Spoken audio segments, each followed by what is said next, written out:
అరే అన్నట్టు చెప్పుడు మర్చిపోయినాను లో. ఇప్పుడు మనం జగిత్యాల జిల్లా కదలాపురం పోదాం పాండ్రులో.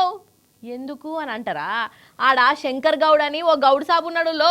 ఇక అన్నను మనం గలవాలే. అన్న తెల్లకల్లు అమ్ముతాన్నాడు. సరే మంచిది, ఇంట్లో అంతగానం వింతేమున్నది అని అంటారా. వింత ఉన్నదో లేదో మనం పోయి చూసేసి వద్దాం రాండ్రి. చలో కదలాపూర్. మొత్తానికి ఇప్పుడు మనం కతలాపూర్కి వచ్చినాం.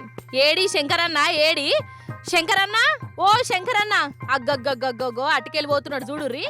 ఆయ్ చూసిర్రా అన్న నెత్తి మీద ఏమున్నదో.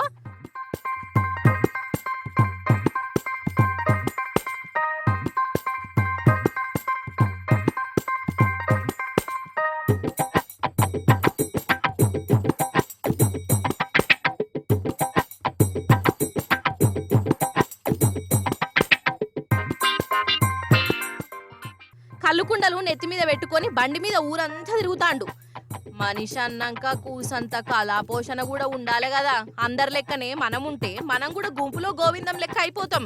కానీ శంకర్ అన్న అట్లా కాదు, అందరికంటే నేనే వెరైటీ అని ఊరంతా ఈయన గురించే చెప్పుకునేటట్టు వేసిండు.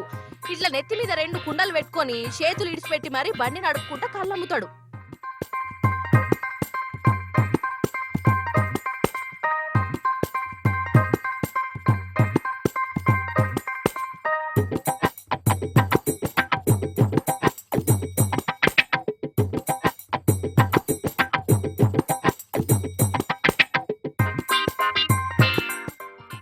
కళ్ళు కొనాలని మనసులో లేకున్నా ఈ అన్నను చూసినాక కొంటుర్రట.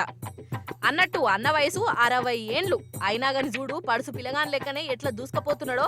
అందుకే అంటారు కాదు, ఉపాయం ఉన్నోళ్ళు ఉత్తగానే ఉండరని. ఏమంటావే శంకరన్న?